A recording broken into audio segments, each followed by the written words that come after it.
하나님의 나라에 대한 비유죠. 천국 비유. 이게 마태복음 13장에 천국 비유가 다 이렇게 몰려 있습니다. 그래서 그 주보 보시면은 여기 뭐라고 써 있죠? 하나님의 나라를 사모하는 교회. 이게 올해 표예요. 그래서 올해는 하나님의 나라에 대해서 이렇게 우리가 생각해 보고자 합니다. 그래서 마태복음 13장에 나와 있는 그 천국 비유를 통해서 이제 하나님의 나라에 대해서 우리가 알아보고 이거 끝나면 또 하나님의 나라에 대한 다른 말씀들로 해서 올 한 해는 하나님의 나라에 대해서 이렇게 계속 선포를 할 텐데, 하나님의 나라에 대해서 우리가 좀 마음속 깊이 이렇게 좀 새겨지는 그런 올 한 해가 되었으면 좋겠습니다. 하나님의 나라에 대한 비유를 말씀하시기 전에 예수님께서는 밭에 대해서 얘기를 하죠. 밭에. 그래서 그 길가에 길가밭, 그리고 돌밭, 그리고 가시덤불밭, 그리고 좋은 땅, 이렇게. 그래서 길가밭은 새들이 와서 다 씨가 떨어졌는데 다 먹어버렸고, 그리고 흙이 얕은 돌밭에서는 그냥 싹이 나오지만 금방 또 타버렸고, 해가 쨍쨍 찔 때. 그 다음에 가시 떨기 위해 떨어졌는 거는 이렇게 가시가 기운을 막아버렸죠. 그리고 좋은 땅에 떨어지니까 30배, 60배, 100배 열매를 맺었다. 이게 이제 이렇게 마음에 관한 거죠. 마음에. 그러니까 천국이 어떤 곳이다. 천국은 이런 곳이다라고 천국에 대해서 설명하기 전에 더 중요한 것은 내가 이 천국을 받아들일 마음이 됐느냐 안 됐느냐가 더 중요한 것이다. 이런 말씀을 하시는 겁니다. 천국을 사모하십니까? 다 지옥 가고 싶으십니까?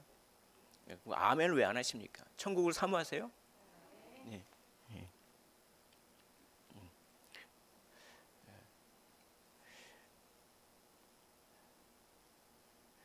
그래서 가장 중요한 것은 우리 마음이 부드러운 마음입니다. 한번 제가 질문해 보겠습니다. 지금 예배 드리러 오셨죠? 여기 여러분들이 정말 예배를 사모하는 마음으로 오셨습니까? 지금 마음이 부드러우십니까? 마음이 부드러우셨으면 좋겠습니다. 간절하게 예배 드리셨으면 좋겠어요. 그거 없으면은 아무것도 안 됩니다. 그래서 예수님께서도 천국이 뭐 이렇다 저렇다 설명하기 전에 마음이 중요하다. 마음부터 점검하라. 그래서 마음의 비유를 먼저 하신 거예요. 그런데 이제 그래서 9절 귀 있는 자는 들으라 이렇게 말씀하신 것입니다. 좀 깨달아라 이거죠. 깨달아라. 돼지에게 진주를 갖다가 걸지 말라고 했죠. 아무리 얘기해봤자 참 이렇게 하나님의 말씀이 얼마나 가치 있는 말씀인데 몰라요 이거를. 그런 사람들에게는 이 말씀이 그 돼지에게 진주를 걸지 말라고 이런 이제 비유도 말씀하시는데요. 그렇죠? 아무짝에도 쓸모 없는 것이죠.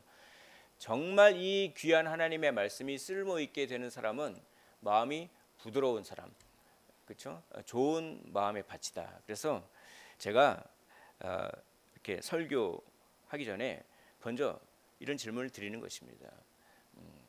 좋은 마음의 밭이 되게 해달라고 제가 기도하는 마음으로 설교를 들으셨으면 좋겠습니다.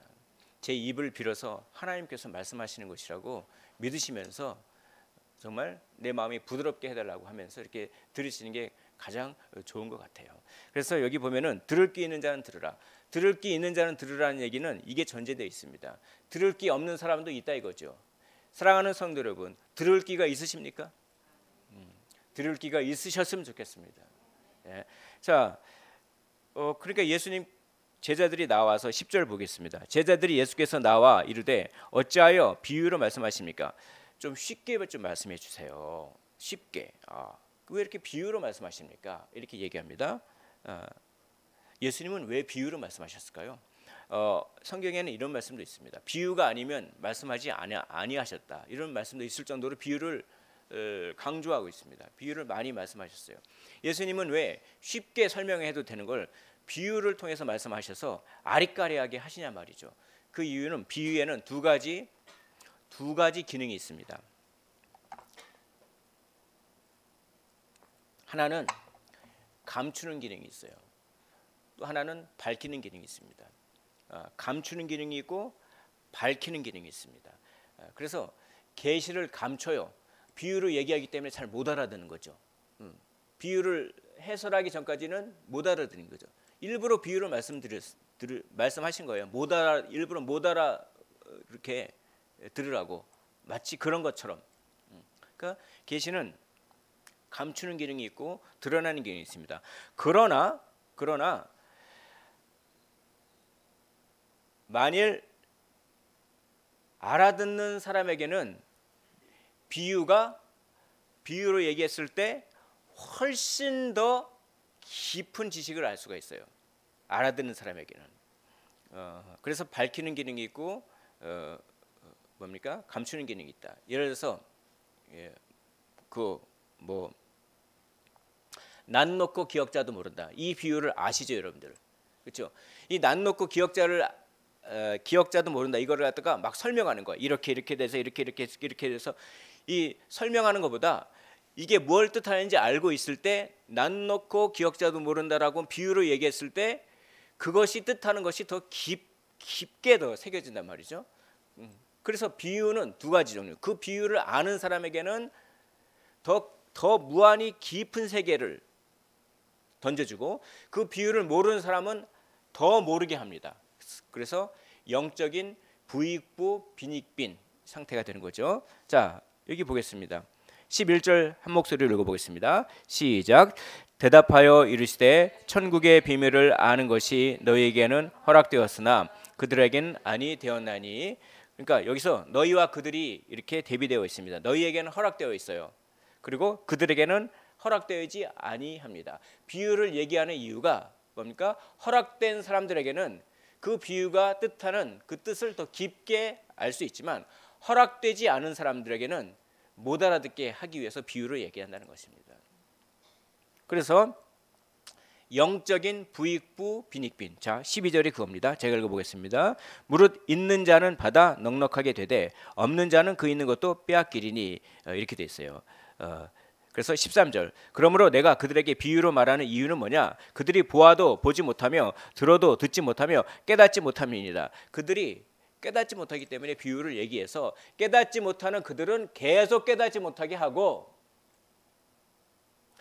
깨닫는 자는 더 큰 걸 깨닫게 하기 위해서 비유를 준다. 아니, 불공평하잖아요, 예수님. 모든 사람들이 다 알 수 있게끔 쉽게 얘기해서 다 알게끔 하면 되잖아요. 근데 왜 비유를 얘기해서 깨닫는 자들에게는 더 많은 깨달음을 주고 깨닫지 못한 사람들에게는 깨닫지 못한 상태로 계속 그대로 있게 합니까? 불평등합니다. 라는 질문이 생기지 않을까요, 여러분? 그렇잖아요. 쉽게 설명하면 다. 근데 여기에 이게 있어요. 여기는 바로 은혜라고 하는 개념이 들어가 있습니다. 은혜라고 하는 개념. 뭐냐? 쉽게 설명해 줘 봤자, 그렇죠? 그걸 은혜 받지 못한 사람은 받아들이지 않는다는 것입니다. 그러니까 중요한 건 뭡니까? 중요한 거는 은혜 받은 사람만 천국의 비밀을 받아들인다. 이걸 얘기하고 싶어서 그래요. 그래서 깨닫는 자와 깨닫지 못한 자가 구별돼 있습니다.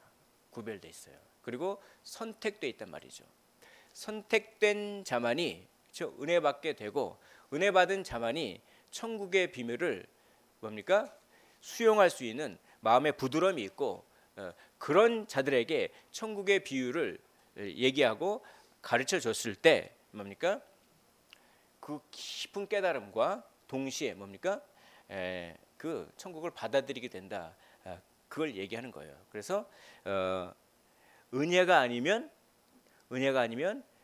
깨달을 수 없다. 하나님이 은혜를 주셔야지 깨닫게 된다. 그러니까 인간이 쉬운 말로 설명해서 되는 게 아니다. 이거를 얘기하려고 하는 겁니다. 즉 뭐냐면 오늘 설교 제목이 천국의 세계관인데요. 천국의 세계관은 은혜라는 것입니다. 은혜. 사람의 자기 힘, 자기 공로가 아니라 뭡니까? 은혜라고 하는 것입니다. 그래서 둘로 나눠져요. 계속 깨닫지 못하는 사람들과 그리고 깨닫는 자들로 나눠지는 것입니다. 그것을 잘 강조하기 위해서 비유라고 하는 말로 그렇게 쓴 겁니다. 자, 이거를 이사야 선지자도 이사야 6장에서 말씀하셨어요. 그 이사야 6장의 말씀을 인용하면서 그렇게 나도 그래서 비유로 얘기한다. 즉 은혜 외에는 깨달을 수 없다라고 하는 것을 강조하기 위해서 비유로 얘기한다. 그래서 은혜 받지 못한 사람은 계속 어리석은 상태로 계속 깨닫지 못한 상태로 남아 있을 것이요, 은혜 받은 사람만 깨닫게 된다고 하는 그 원리를 가르쳐 주기 위해서 비유라고 하는 언어 방식으로 설명한다. 이걸 얘기하고 있습니다. 그게 이사야에 나와 있죠. 이사야를 인용하십니다. 14절, 이사야의 예언이 그들에게 이루어졌으니 일러스되라고 하면서 이사야 6장에 있는 6장 9절부터 10절에 있는 말씀을 예수님께서 인용하십니다. 너희가 듣기는 들어도 깨닫지 못할 것이요 보기는 보아도 알지 못하리라. 은혜 받은 사람은 은혜 받지 않은 사람은 아무리 보고 들어도 깨닫지 못한다는 것입니다. 아무리 쉽게 알려줘도 머리로는 이해하지만 받아들이지 않는다는 얘기입니다. 자, 15절, 이 백성들의 마음이 완악하여져서, 그렇죠? 완악하여져서 그렇습니다. 그 귀는 듣기에 둔하고 눈은 감았으니 눈을 감아버린다. 귀가 둔해버린다라고 하는 것입니다. 이는 눈으로 보고 귀로 듣고 마음으로 깨달아 돌이켜 내게 고침을 받을까 두려워함이라 하였느니라라고 하면서 이렇게 이사야의 말씀을 예언하면서 인용하면서 말씀을 하는 거죠. 그래서 이렇게 은혜 받지 않은 사람들은 깨닫지 못하고, 깨달으면 무엇이 일어납니까? 치료가 일어납니다. 15절 말씀 보겠습니다. 마음으로 깨달아 돌이켜 내게, 그 다음에 무엇이 되어 있습니까? 고침을 받을까. 그러니까 마음으로 깨달으면 뭘 받게 돼요? 고침, 치료를 받게 되는 것입니다. 받을까 두려워함이라 하였느니라. 두려워함이라 하였느니라. 이거는 이제 어떤 수사법인데요. 그만큼 뭡니까? 그만큼 깨닫기로 예정된 자와 은혜 받기로 예정된 자와 그렇지 못한 자가 이렇게 구분되어 있다라고 하는 것을 강조하기 위해서 두려워함이라 이런 말씀을 쓰고 있습니다. 여기서 중요한 것은 하나님께서 사람들의 마음이 아둔해지도록 조장하시는 분이 아니에요. 그는 하나님이 그런 것이 아니라 본인 책임이에요. 본인이 마음이 부드럽지 못하고 수용하지 못하기 때문에 그런 겁니다. 그게 본인 책임입니다. 본인 책임. 그러나 하나님 또 주권자이시기 때문에 뭡니까? 그렇게 수용성이 없는 바로와 같이 끝까지 완악한 사람은 또 하나님이 완악하게 하신다라고 성경은 표현하고 있어요. 그래서 그 두 가지를 잘 아셔야 되겠습니다. 그러니까 이겁니다. 하나님께서 은혜는 의무가 아닙니다. 은혜를 거두시면 마음이 완악해지는 것이죠. 그건 하나님의 차원에서 그런 거고, 우리 인간의 차원에서는 본인이 완악한 거예요. 본인이 완악한 겁니다. 이게 좀 어렵지만 이거를 잘 한번 생각해 보시고, 설교 시간이 한정되어 있기 때문에 다 설명을 못 드리고 궁금하시면 개인적으로 질문하시면 잘 설명해 드리겠습니다. 아무튼 여기서 중요한 것은 아무나 깨닫지 못하고 은혜 받은 자, 은혜 받기로 예정된 제자들만이 깨달을 수 있다라고 하는 원리를 가르쳐 주시기 위하여 비유로 설명하는 것입니다. 그래서 16절 이렇게 되어 있습니다. 그러나라고 되어 있습니다. 그러나 그들은 깨닫지 못한다. 그러나 너희 눈은 봄으로 너희 귀는 들음으로 복이 있도다. 너희는 은혜 받은 자요, 너희는 선택받은 자요, 나의 제자들이기 때문에 너희 귀와 너희 눈은 깨닫게 되고 너희 귀와 너희 눈은 복이 있도다. 아멘. 정말 하나님의 말씀을 깨닫지 못하고 믿음이 생기지 않는 사람들이 있습니다. 아무리 하나님의 말씀을 가르쳐줘도 믿음이 생기지 않는 사람이 있어요. 그러니까 이게 인력으로 되는 게 아닙니다. 제가 여기서 설교를 선포하지만 어떤 사람은 은혜 받고 어떤 사람은 은혜 받지 못해요. 제가 말을 잘하고 못하고의 문제도 물론 좀 있겠지만 그런 걸 떠나서 인력으로 안 되는 거예요. 저도 다 포기하고 은혜 받는 건 다 하나님의 뜻이니까 그냥 전하는 것뿐입니다. 어떤 사람은 조는 사람이 있고 어떤 사람은 딴 생각하는 사람이 있고 어떤 사람은 은혜 받는 사람이 있는데 인력으로 안 되더라고요. 그런데 은혜 받는 사람은 뭐가 있도다? 복이 있도다. 그렇죠? 그래서 여기 제자들 그 예수 그리스도를 믿는 그 제자들에게는 이 비유가 더 큰 깨달음을 줘서 영적인 부익부 빈익빈 상태를 만들어내기 때문에 너희들은 선택된 자들이요 너희들은 은혜 받은 자들이기 때문에 너희들은 복이 있다 이렇게 얘기하는 것입니다. 그리고 17절 신약 성도의 복에 대해서 얘기합니다. 구약 성도보다 신약 성도 우리가 더 많이 알거든요. 자 17절 한 목소리로 읽어보겠습니다. 자 시작. 내가 진실로 너희에게 이르노니 많은 선지자와 의인이 너희가 보는 것들을 보고자 하여도 보지 못하였고 너희가 듣는 것을 듣고자 하여도 듣지 못하였느니라. 아멘. 많은 선지자와 의인 선지자와 의인은 하나님을 경외하는 자들이었어요. 이들도 알긴 알아요. 그런데 구약에 있는 선지자들과 의인들보다 우리 신약 성도들이 더 복이 있단 말이죠.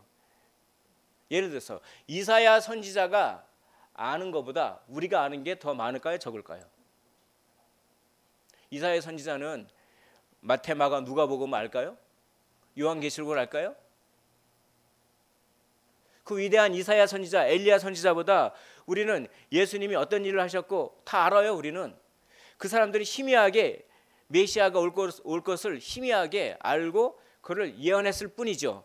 오히려 우리는 더 신약 성도는 더 많이 알고 있어요. 다니엘이 아는 것보다 다니엘이 예언한 무슨 여러 가지 동물 모양을 하고 이런 것보다 우리가 더 많이 알아요.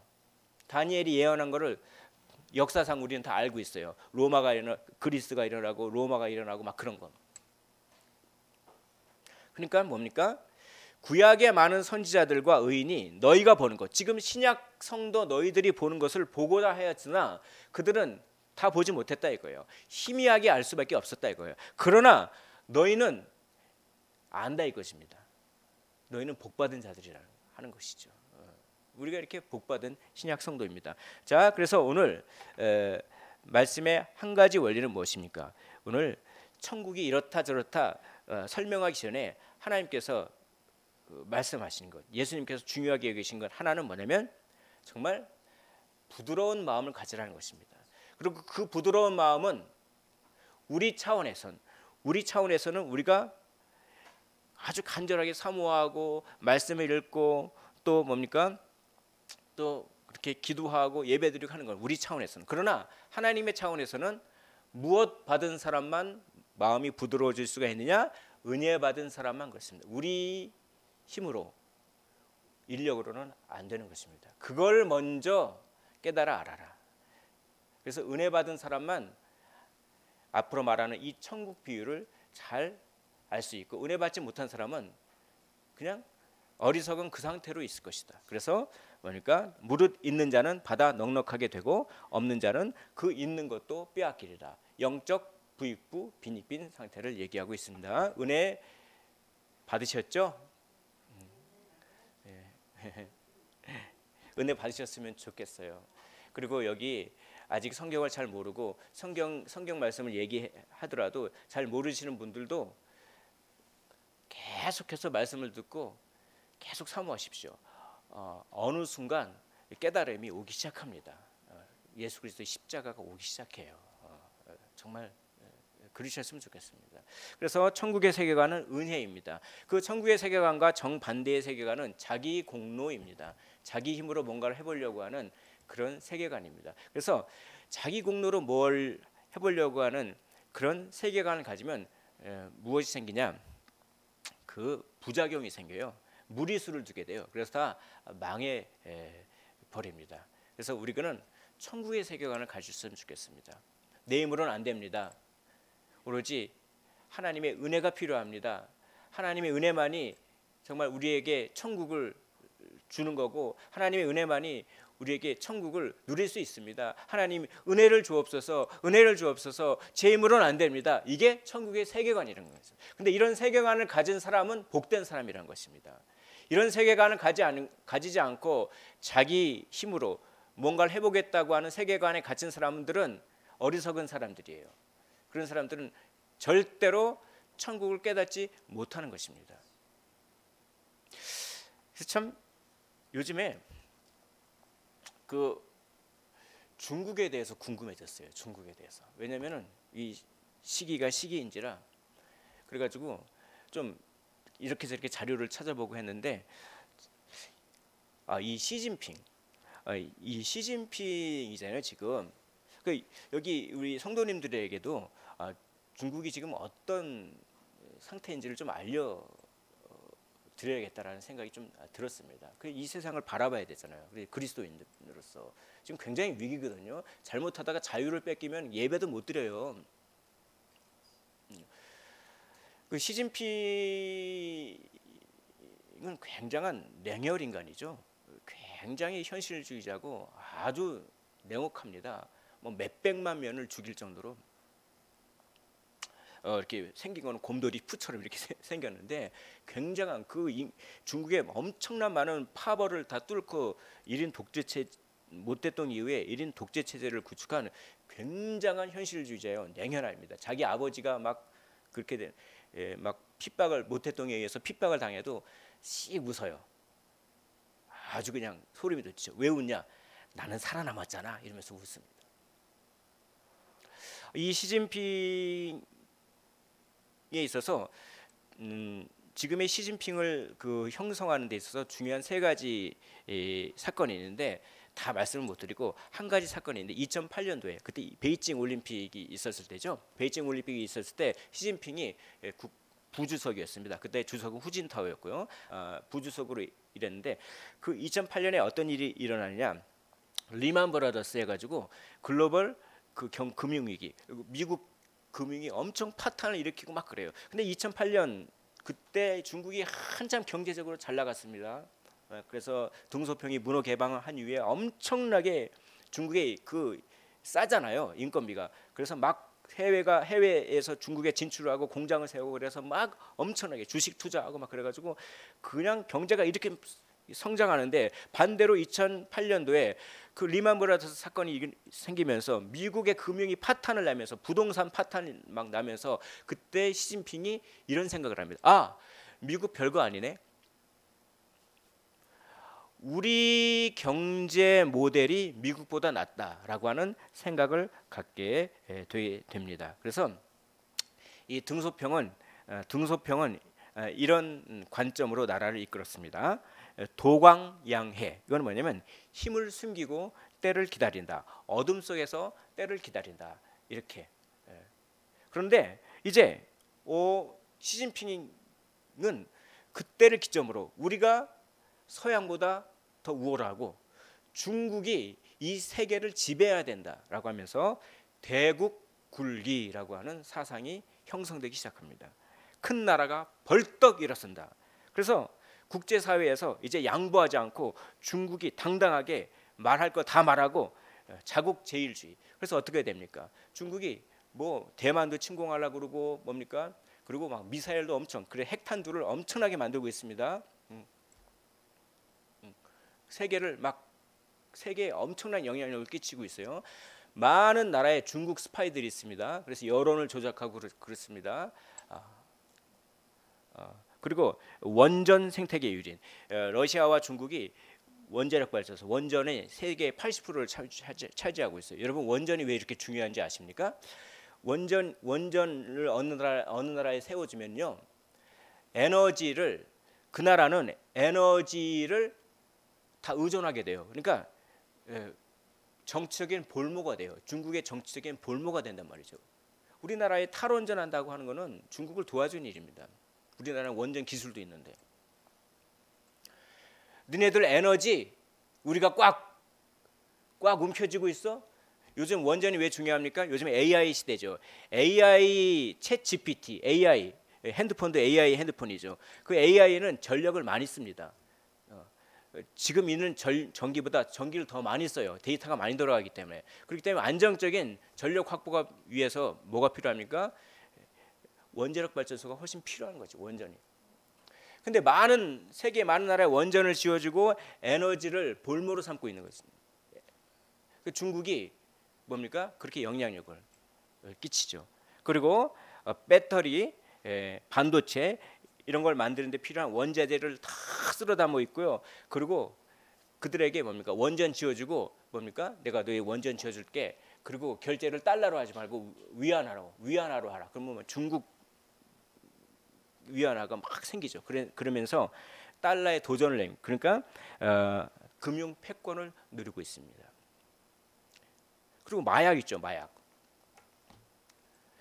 이 마약을 갖다가 마약 원료 펜타닌인가요? 그 원료를 중국에서 생산해서 어디로 갑니까? 멕시코로 보내요. 그 멕시코에서 마약을 제조해요. 그래서 멕시코가 뭐 합니까? 땅굴을 파요, 땅굴. 미국까지 땅굴을 파요. 막 땅굴을 파가지고 마약을 아주 소량의 펜타닌을 먹어도 죽습니다, 사람이. 그래서 땅굴을 파가지고 멕시코에서 그걸 마약을 만들어 가지고요. 그렇죠? 어떻게 됩니까? 미국 사람들이 지금 펜타닌 중독된 사람들이 얼마나 많습니까? 옛날에는 그 중국의 마약이 우리나라로 많이 침투하고 있습니다. 옛날에는 그 마약 사범이 다 40대, 50대 마약 한 사람들을 갖다가 잡으면 40대, 50대였어요. 다 조폭들이었어요. 근데 요즘에 마약하는 사람들을 잡으면 10대, 20대 청년들이 많습니다. 어떤 통계를 보면 10명 중에 1명이 펜타닌에 중독돼 있어요. 이 펜타닌이 어떻게 들어옵니까? 중국의 삼화폐를 통해서 또 우리 안에 들어오는 중국인들, 그냥 근로자로 위장해서 들어온 중국인들 통해서 마약이 들어오는 거죠. 마약 수사를 해야 되잖아요. 근데 마약 수사를 하려면 뭡니까? 특활비가 필요합니다. 왜냐하면 마약 수사를 하려면은 영수증이 있으면 안 돼요. 영수증을 제출해야 돈을 주겠다? 어불성설입니다. 영수증이 필요 없는 특활비가 필요해요. 영수증을 제출하면 어느 때 뭘 사고 다 그걸 알기 때문에 마약 사범들이 뭡니까? 그걸 다 피해요. 그러니까 특활비가 필요한 겁니다. 영수증이 필요 없는 돈이 필요해요. 근데 특활비 어떻게 합니까? 예산을 지금 민주당에서 다 삭감을 해버렸죠. 마약 수사하지 말라는 얘기입니다. 그럼 뭡니까? 중국이 우리나라에 마약 파는데 가만둬라 이거죠.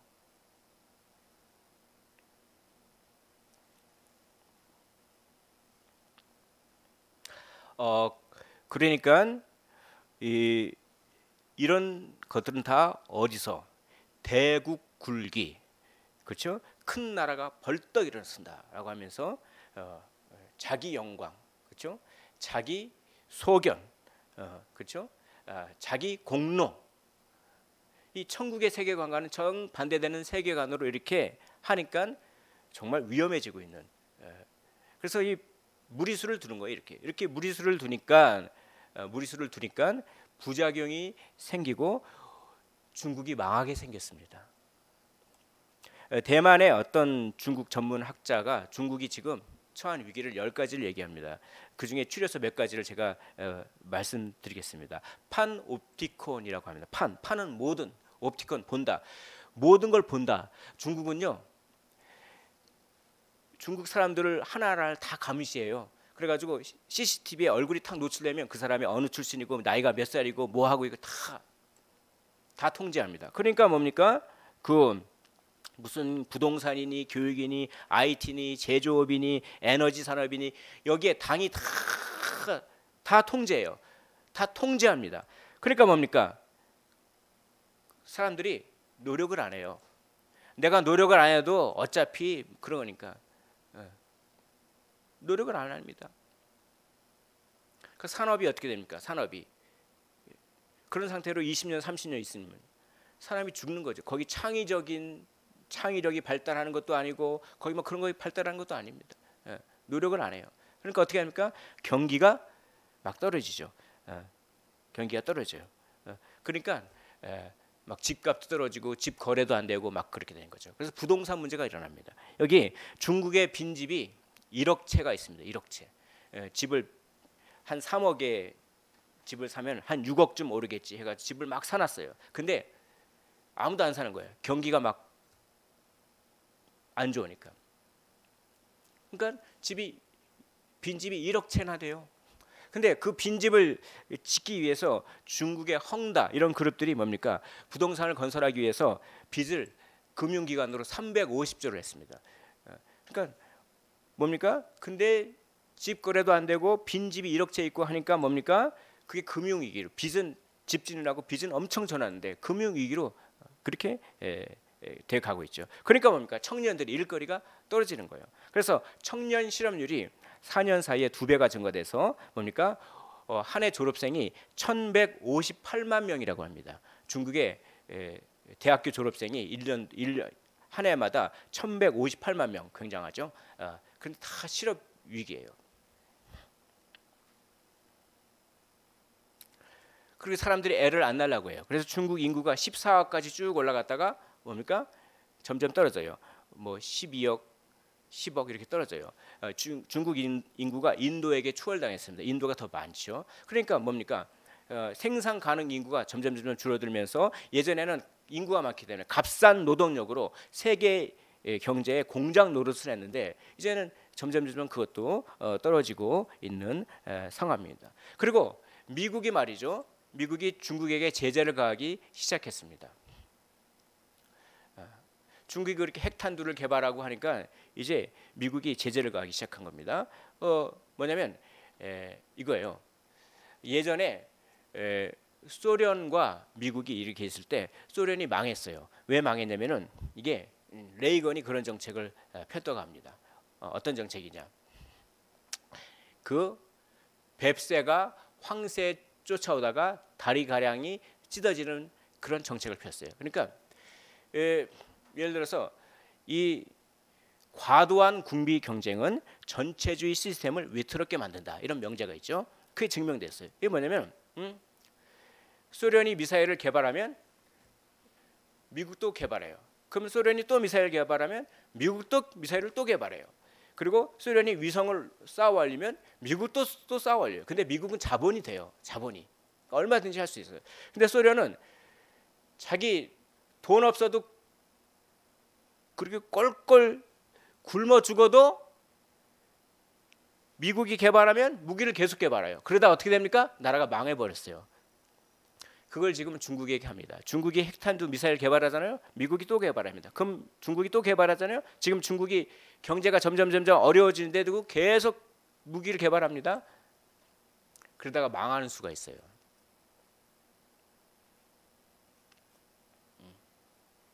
그리고 미국이 중국의 반도체 제재를 구합니다. 너희 대만, 일본, 삼성 중국에다가 고부가 가치의 반도체를 팔지 말아라. 그래서 어떻게 됩니까? 전 세계 반도체 시장에서 중국이 퇴출되고 있는 분위기죠. 그러니까 최후의 발악을 하는 거죠. 그게 우리나라의 정치에 그대로 들어오고 있지 않습니까, 지금? 자, 제가 이렇게 중국에 대해서 이렇게 쭉 말씀드린 이유는 다 이해를 못하시겠지만 한 가지 원리를 말씀드리고 싶습니다. 이 자기 힘으로 뭔가를 해보려고 하는 이 사상 체계, 그렇죠? 대국굴기, 그렇죠? 동승서강, 동양은 승하고 서양은 망한다. 자기 신념, 그렇죠? 자기 소견, 또 자기 영광, 자기 연민, 자기 공로, 이거는 은혜를 의지하는 것과는 정반대의 세계관이라는 것입니다. 이런 자기의 힘으로 뭔가를 해보려고 하는 그런 마음은 부작용, 아주 이렇게 아주 뭡니까? 무리수를 두게 돼요. 무리수를 두게 돼서 결국 망하게 되는 것이죠. 우리도 마찬가지입니다. 태초에 아담이, 그렇죠? 자기 영광, 자기가 하나님이 되겠다고 하는 자기 영광, 자기 공로, 그렇죠? 자기 힘을 의지하는. 그래서 무리수를 뒀잖아요. 그게 뭡니까? 선악과를 따먹어 버린 겁니다. 내가 하나님이 되겠다고 하는 것이죠. 그리고 성경의 바벨탑 사건, 자기 영광, 내가 탑을 계속 쌓아서 하나님의 위치에 오르겠다. 자기 영광, 자기 공로, 내 노력으로 탑을 쌓겠다. 자기 연민, 자기 통제, 내가 모든 걸 통제하겠다. 이건 은혜와 전혀 반대되는, 천국의 세계관과는 전혀 반대되는. 그래서 어떻게 합니까? 바벨탑이 와르르 무너지게 되는 것입니다. 사랑하는 성도 여러분, 자기 영광, 자기 연민, 자기 공로, 그렇죠? 자기 소견, 사사기 시대에는 자기 소견에 옳은 대로 행했습니다. 이것은 천국의 세계관과는 정반대되는 세계관인 것입니다. 이런 세계관을 가지고 있는 사람은 결코 깨닫지 못하는 것입니다. 이런 세계관이 아니라 나는 아무것도 아닙니다. 은혜 외에는 정말 나는 살아갈 수 없습니다. 모든 것이 은혜입니다. 나의 나 된 것은 오로지 하나님의 은혜입니다. 라고 하나님의 은혜를 인정하는 사람만이 참된 자유를 얻고 천국을 깨닫게 되는 것입니다. 제가 질문을 해보겠습니다. 모든 것들을 여러분들이 통제하려고 하십니까? 사람의 마음까지도 여러분들이 통제하려고 하십니까? 내 마음에 맞게 저 사람이 내 마음에 맞게 행동해 주기를 원하십니까? 그리고 내 공로로 내 힘으로 살기를 원합니까? 내 영광, 내 잘난 체 이걸 위해서 사십니까? 내 소견, 내 의견이 뭐든지 옳다, 내 의견이 뭐든지 지혜롭다라고 하는 여기에 빠져 사십니까? 이것은 천국의 세계관이 아닌 것입니다. 자기 연민에 빠져 있습니까? 그래서 동굴에 들어갔습니까? 그래서 동굴 속에서 그냥 그 동굴에 나오지를 못하는 거예요. 자기 연민에 빠져서. 그래서 이거죠. 다른 사람들한테는 내가 다 잘난 모습만 보여줘. 그래서 힘든 일 있으면 자기 집 방구석에서 그냥 하다가 뭡니까? 마음이 추스려져 가지고 나와서 다른 사람들한테는 다 좋은 모습만 보여줘요. 자기 연민이죠. 천국의 세계관과는 전혀 반대. 다 내려놓으라는 것입니다. 저는 연약합니다. 저는 부족합니다. 저는 할 수 없습니다. 다 내려놓고, 그렇죠? 은혜 외에는 라고 하면서 하나님의 공로, 예수 공로, 은혜를 의지하는 세계관, 그게 천국의 세계관이고, 그런 천국의 세계관을 갖는 사람을 예수님은 귀 있는 자라고 얘기합니다. 귀 있는 자가 되시기를 주의 이름으로 축원을 드립니다. 귀 있는 자는 듣게 될 것입니다. 귀 있는 자는 자유를 얻게 될 것입니다. 귀 있는 자는 염려 걱정을 하지 않아도 될 것입니다. 귀 있는 자는 평안을 누립니다. 왜냐? 은혜가 나를 다 이끌어주는 것을 인정하기 때문에 그렇습니다. 진리를 알지니 진리가 너희를 자유케 하리라. 사랑하는 성도 여러분, 자기 통제, 자기 영광, 자기 연민, 자기 공로의 세계관이 아니라 오직 은혜라고 하는 천국의 세계관으로 귀 있는 자가 되어서 참된 자유와 기쁨을 누리시기를 주의 이름으로 축원을 드립니다.